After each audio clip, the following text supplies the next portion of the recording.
नमस्कार भारत, मैं कुणाल सिंह आपका स्वागत करता हूं और विषय ग्रुप में परमाणु हथियार क्या हम सच में सुरक्षित हैं लेकर आया हूं। दोस्तों 1945 का वो मंजर याद कीजिए जब हिरोशिमा और नागासाकी में एक पल में सब कुछ खत्म हो गया था। ये हमला यूनाइटेड स्टेट्स ने किया था और तब दुनिया ने पहली बार परमाणु हथियारों की असली तबाही देखी। लेकिन इतिहास से सीखने के बजाय दुनिया ने और ज्यादा हथियार बना लिए। आज दुनिया में 12,000 से ज्यादा परमाणु हथियार मौजूद है। इनमें सबसे ज्यादा हथियार रसिया के पास है, उसके बाद यूनाइटेड स्टेट्स आता है, जबकि चाइना तेजी से अपना भंडार बढ़ा रहा है। France, United kingdom, India, Pakistan, north Korea और इजराइल भी परमाणु शक्ति है, जबकि क्षमता के मामले में यूनाइटेड स्टेट्स और रसिया सबसे आगे है और चाइना तेजी से उस स्तर की ओर बढ़ रहा है। इसी बीच 5 फरवरी 2026 को न्यू स्टार्ट ट्रीटी खत्म हो गई, जिसने लंबे समय तक हथियारों को सीमित रखा था। इसकी पृष्ठभूमि 1982 की बातचीत, 1991 के स्टार्ट ट्रीटी, 6,000 हथियार सीमा, बाद में 1700 से 2200 और फिर 2010 में 1550 तक सीमित करने के प्रयास से जुड़ी रही है। यह दिखाता है कि तनाव के बावजूद बातचीत संभव थी, लेकिन आज हालात बदल चुके हैं।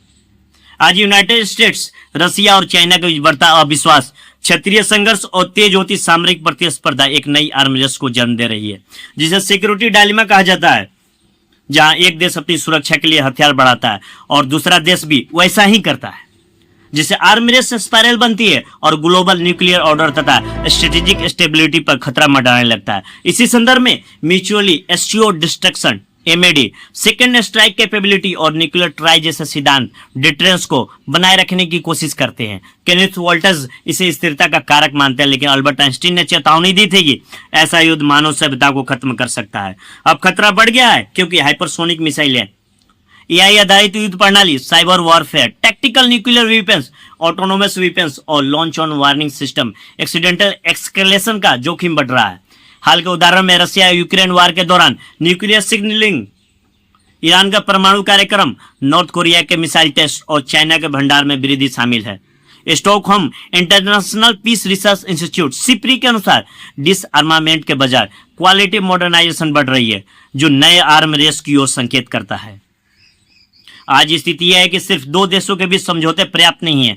Treaty on the non proliferation of nuclear weapons NPT और comprehensive nuclear test ban treaty CTBT को मजबूत करने की जरूरत है, जबकि treaty on the provision of nuclear weapons TPNW और intermediate range nuclear forces treaty INF treaty के कमजोर पड़ने से ग्लोबल आर्म्स कंट्रोल आर्किटेक्चर प्रभावित हुआ है।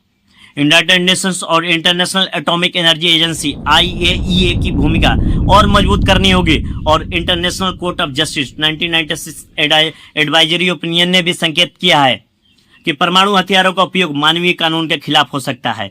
यूनाइटेड स्टेट्स चाहता है कि भविष्य के समझौते में चाइना शामिल हो, लेकिन ट्रस्ट डेफिसिट बना हुआ है। ईरान के मामले में यूएस का सख्त रुख भी समानता के प्रश्न उठाता है। वहीं क्वाड और ऑकस जैसे समूह स्ट्रेटेजिक कंपटीशन बढ़ा रहे हैं।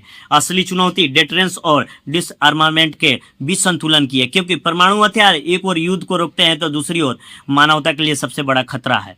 ये आर्टिकल 21 जीवन का अधिकार और इंटरनेशनल जस्टिस के खिलाफ है। इनके उपयोग से nuclear winter, radiation, biodiversity loss, climate impact और एग्रीकल्चर कोलैप्स जैसी समस्याएं उत्पन्न हो सकती है। अब आगे का राह क्या हो सकता है? हमें आगे का राह को स्पष्ट करना होगा। सभी परमाणु देशों को शामिल करते हुए बहुपक्षीय और बाध्यकारी समझौते बनाए जाए। एनपीटी को मजबूत कर व्यवहारिक निरस्त्रीकरण रोड मैप तैयार किया जाए। सीटीबीटी को प्रभावी रूप से लागू किया जाए।